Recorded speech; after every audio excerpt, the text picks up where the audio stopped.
Scared to death Negroes are my enemy.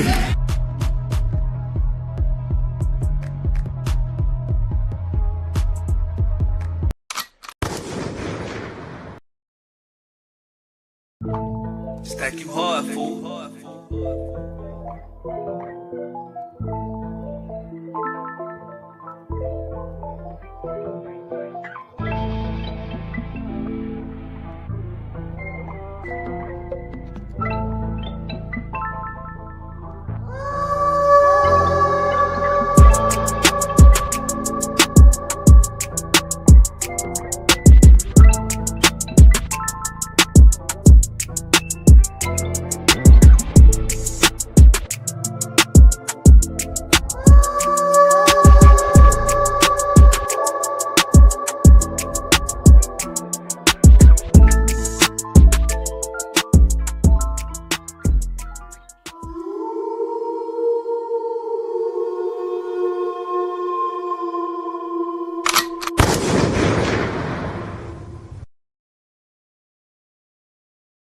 Scared to death Negroes are my enemy.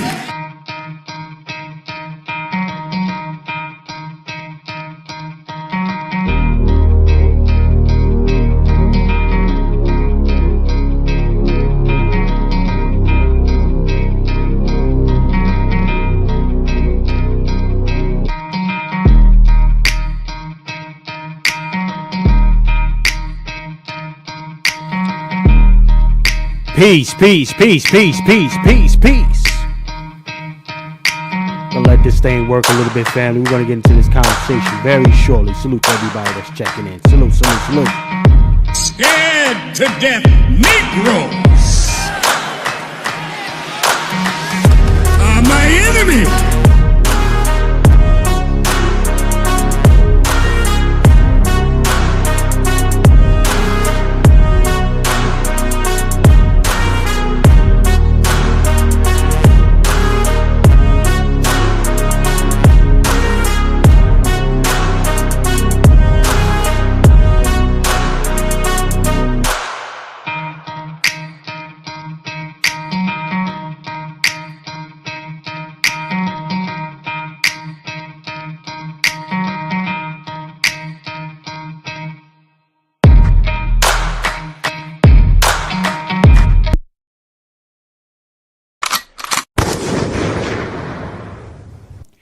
Peace, peace, peace, peace, peace, family. What's happening with everybody?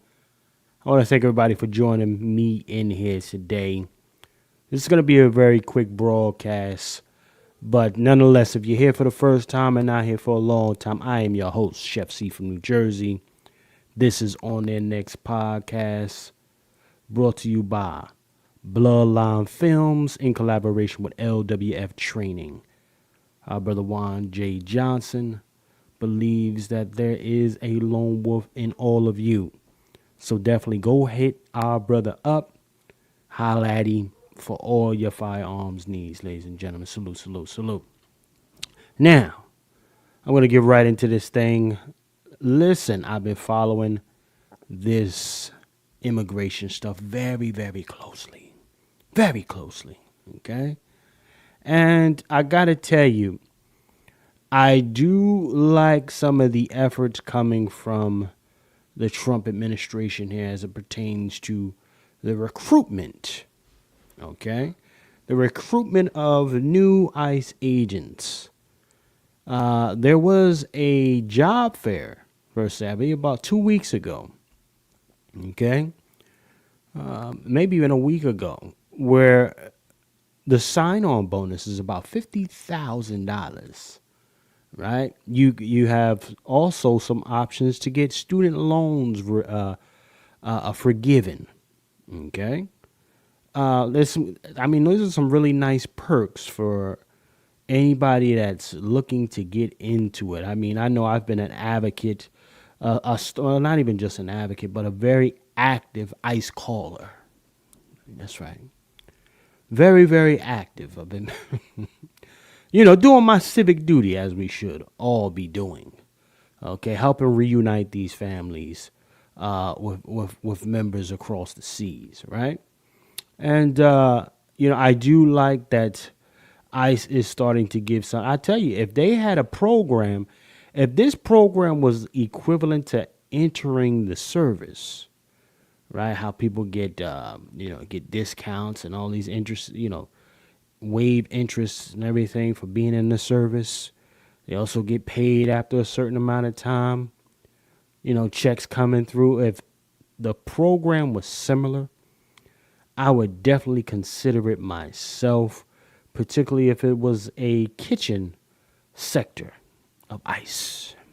I gotta tell you. But nevertheless, I digress, ladies and gentlemen. I love what I'm seeing here.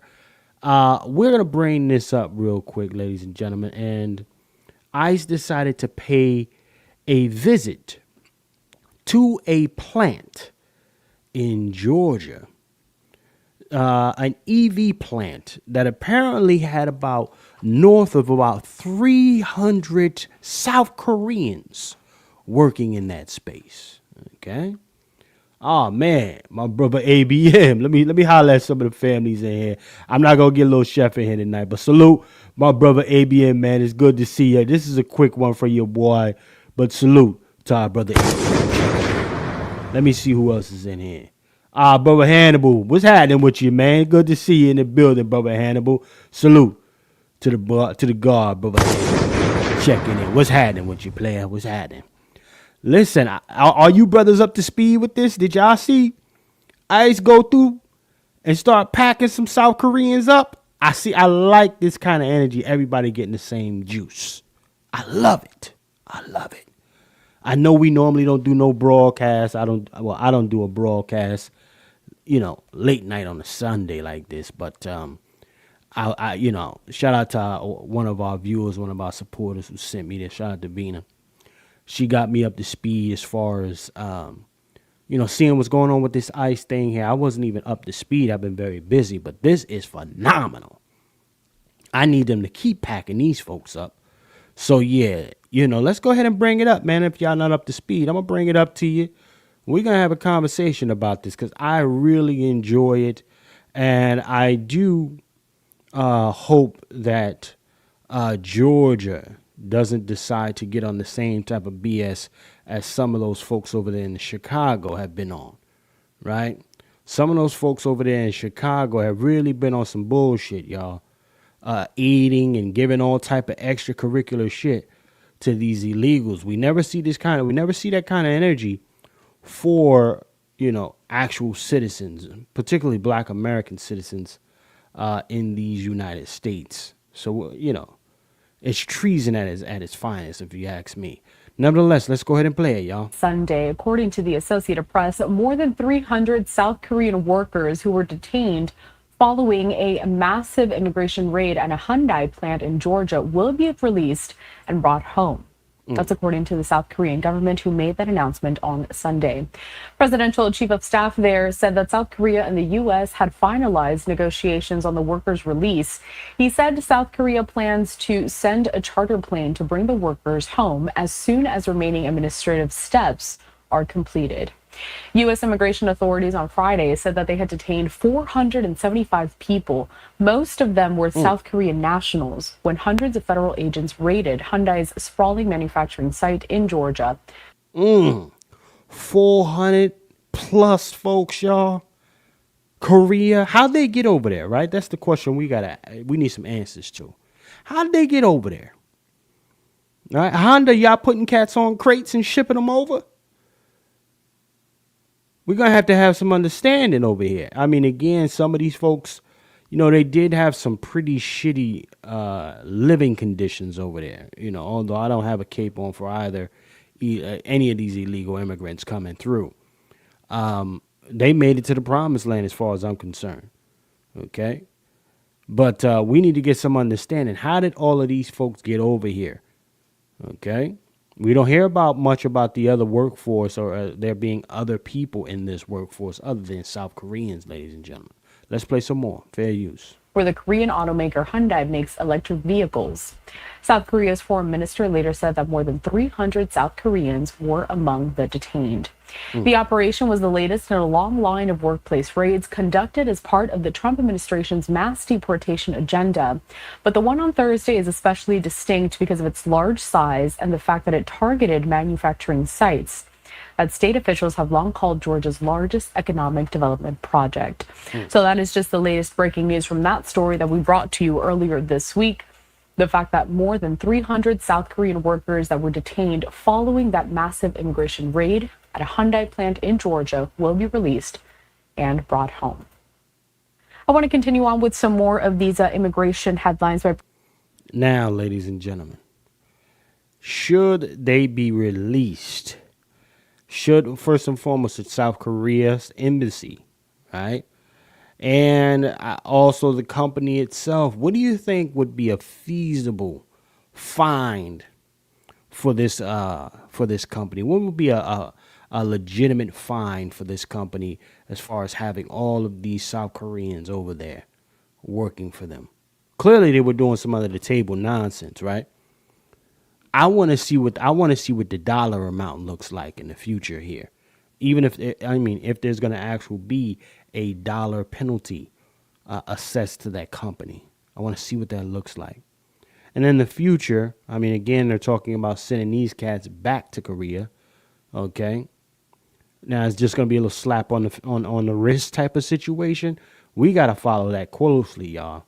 But let's keep on going with some more of this immigration stuff, because we're going to slide right in on the latter end of this thing with Chicago. Definitely what all of those particular representatives out there falling on a sword for these immigrants. Never seen this kind of advocacy for Black Americans. Bringing on here immigration attorney Elizabeth Ricci. She joins us on the show to break it all down. Elizabeth, good morning. Thank you so much for joining us today. So I do want to pivot, though. I don't want to specifically ask you about that raid that happened in Georgia. Let's take a live look over here.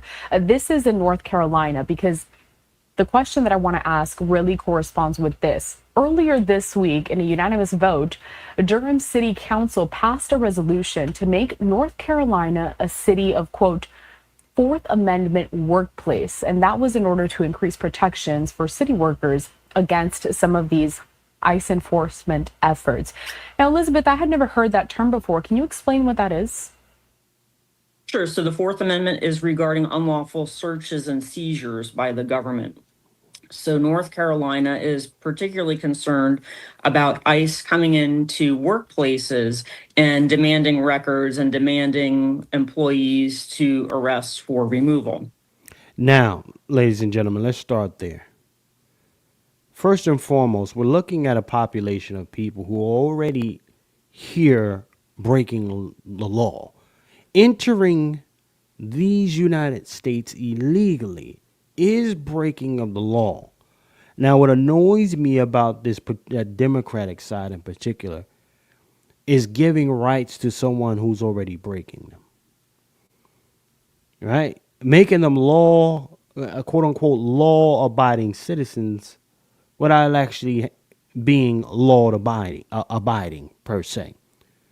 I'm seeing such treasonous acts go on from these representatives all over the country, and it just infuriates. Well, it don't even infuriates me. It annoys me to never having witnessed the level of resistance put on in behalf of Black America. All right, this kind of advocacy doesn't exist for Black folks. Okay. But again, they want you to believe that this country is a nation, quote unquote, nation of immigrants. Well, that has been the agenda, to make it a nation of immigrants. Okay. I've driven around. I've been going to all types of places in the last 3 weeks with my company or whatever it is. And I can just feel the remnants. I can feel these places that used to be predominantly Black. And now you can't see a soul nowhere. All throughout the country. This shit is just amazing to me. But nevertheless, let's keep on going. And remember, if you'd like to support this quick broadcast here, ladies and gentlemen, $FTS49. $FTS49 or the Vimeo at From the Soil. Let's keep on going here. Let's keep on going. So the concern is that officials want to know, company officials want to know, what rights do they have and do their workers have in that context? And they want to protect themselves and assert their Fourth Amendment rights. So there's a difference between a judicial warrant and an ICE warrant. And I'm actually going to be teaching a class on that to some officials soon. So an ICE warrant does not require probable cause the way a judicial warrant does. An ICE warrant does not allow forced entry the way a judicial warrant does. So it depends on the type of warrant that is presented, and it is very important that employers know the difference so they can inspect the warrants and make sure that they apply to their workplace and that particular date and are legitimate before law enforcement comes into the building to do their inspection and or their arrests. Several cities across the country we have seen have these concerns when it comes to these raids that are happening. Why haven't we seen this been adopted before, and can we expect more of that in the coming weeks? We haven't seen it done before, ladies and gentlemen. Y'all know like I know, family that's checked in with me. Make sure y'all like and share as well, family. Salute to y'all. Y'all know like I know. The reason we haven't seen it before is because everybody's on the same page as far as the plan to erase Black Americans. Right? At this stage of the game, they can no longer get free labor, etc. from us. Now they're on the replacement game. So this is why you haven't seen much of it, and this is why people are allowed to stay here after their visas, their quote-unquote working visas, have expired. Right? Their schooling visas to go to school, those visas expire, and they get pregnant, they get dicked down, or you know, some kind of Rico Suave cat get him an American chick that's stupid, and vice versa. And now they staying here forever. Cat's been here for 25 years or so. Ice been knocking on doors, packing niggas up, and they ain't never take the time to get the proper paperwork because they thought the play was already secured. The bag was secured by getting them an anchor baby. A lot of cats, man. This is why our neighborhoods are continuing to disappear, because cats are settling for the exotic sex as opposed to the preservation of what used to be Black American communities. Let's keep on going. I think it wasn't expected before. I think employers thought that they were immune from this type of raid, but as we saw in Georgia recently with the Hyundai plant, that's not the case, although it is the workers who are being targeted and not the employers. And I think we will see more and more municipalities and states be concerned about their companies and their workers and assert those Fourth Amendment rights against unlawful searches and seizures. It's going to be much more commonplace, I expect. We want to move on here to another headline regarding immigration and bringing us out to this live image that we have over in Washington, D.C. Earlier this week, we did see a legal aid group that was based in Arizona. So they have sued the Trump administration and the DOJ to preemptively block them from deporting a dozen Honduran children. We're going to follow this story. Look at this shit. Isn't it interesting how these cats know how to pull the trigger? They're so active. They're very involved. I've never seen so many treasonous acts from, acting politicians, right? In my life, I've never seen it.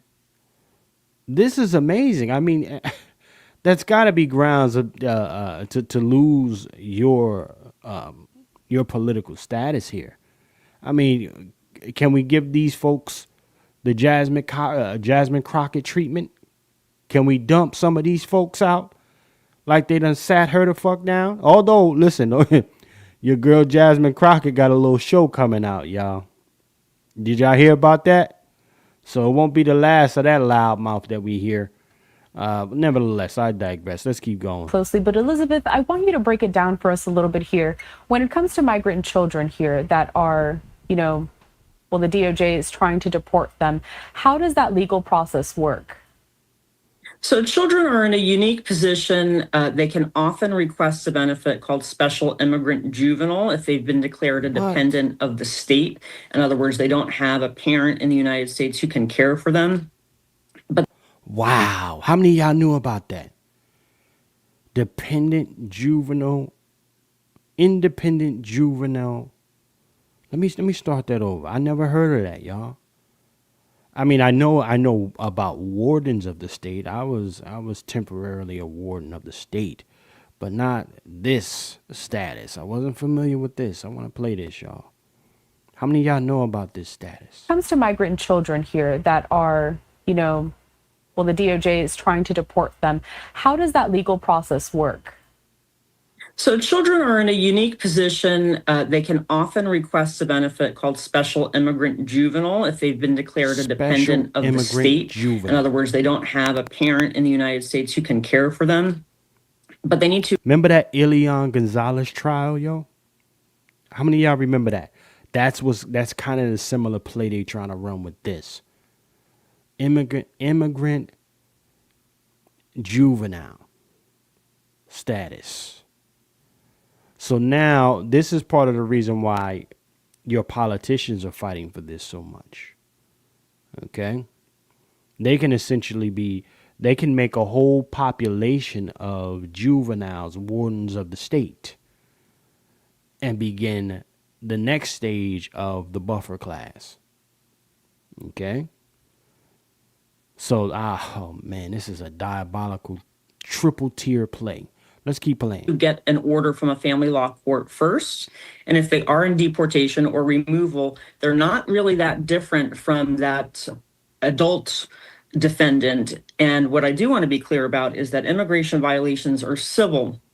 They're not criminal. So those children do not have a right to an attorney in those proceedings. And we have seen cases of 5-year-olds defending themselves in immigration court, and that's a problem. And then just continuing on with that whole process, let's say they are deported. Is there any kind of steps that are taken to ensure that those children are reunited with family members? Not necessarily. And often they don't have family members. Sometimes the family members are in the United States or they're deceased. And that's why getting that special immigrant juvenile court order from the family law court in the United States is so helpful, so that if they are removed, they're not just dropped off and having to fend for themselves as toddlers or small children. Listen, that's not our problem. 9 times out of 10, the parents brought them over here, lady. You can sit on down too with that shit. The parents brought them over here. They knew what type of time it was. I don't know why everybody thinks that the United States all of a sudden is the dumping ground for a whole bunch of juvies, let alone immigrant juvies. Nonetheless, ladies and gentlemen, we're going to get ready to shut this on down. But I'm going to play one last clip. And this is some of the, we're talking about that immigrant juvie status. Well, I wanted to show y'all this other status over here as well. Well, not the status per se, but just some of the assistance that's being given to, a lot of these immigrants now coming from your representatives. Okay. So not only do they get to declare a particular status, but they're getting aid, cues, and everything laid out for them of where they can access these different benefits from. So let's go ahead and play this.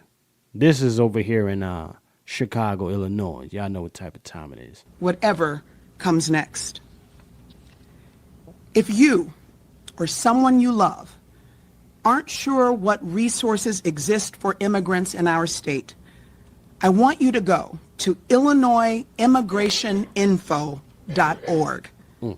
Let me repeat that. IllinoisImmigrationInfo.org. On the front page, there's a red button that says Learn Your Rights. That takes you to a complete Know Your Rights toolkit where you can access illegally. How do they have rights and they're here illegally? These are the worst. These are the worst kind of people. This she's what? The Lieutenant Governor, Juliana Stratton. Democratic Illinois. Well, for Illinois district. Okay? All those black people she's seen out there, especially last winter, freezing out there. Right? All the impoverished black folks, right, living in those crazy ass communities. Okay? But now she's out here sending the bird out for what an illegal immigrant can do should their quote unquote rights be violated. She just cooked her whole base. Anybody that was supporting this chick, y'all leave her flattening in the wind right now. Get her up out of here. Specific guidance for different scenarios. Also on that front page is a red button that says Get Legal Help. If you or someone you know needs an immigration lawyer, this page has resources for finding representation. Diabolical. IllinoisImmigrationInfo.org also offers a family emergency plan template so you and your family can make a plan together before anything happens. And if you do end up facing an immigration emergency, call the Family Support Network hotline at 1-855-435-7693. Gotta get her up out of here and her little favorite people. Everybody love everybody! Because that's not what's happening. Gotta get her up out of here and her favorite people. So good! Okay? Shout out to Dr. Umar. You got to get her up out of that position. And the rest of them illegal immigrants over there. These chicks, these people are the worst kind of folks ever. I'm going to get ready to shut it down here, ladies and gentlemen. Y'all tell me what y'all think, man. Particularly in the immigrant status for the children. Should that be allowed to go, or should that be revoked and stripped down as well? Are we going to continue to support the adolescent immigrant who is here illegally, or should they get the same treatment as their parents? That's the question I got for the family. Y'all leave it in the comments, man. I want to salute everybody that checked in with me real quick for this one. It's a quick one here. If you'd like to support the program, $FTS49 if you're catching the replay or you're still in here right now with me. Or you can do it another way with the Venmo, @FromTheSoil. I'm going to look forward to catch y'all later in the week, family. Keep your eyes on this immigration thing. It continues to rear its ugly head when we're dealing with these diabolical, treasonous politicians, ladies and gentlemen. So, with that being said, I want to thank y'all for always joining your boy. And remember, ladies and gentlemen, in a system of white degeneracy, you stand for nothing, you fall for anything. My name is Chef C, and I'm up out of here. Salute.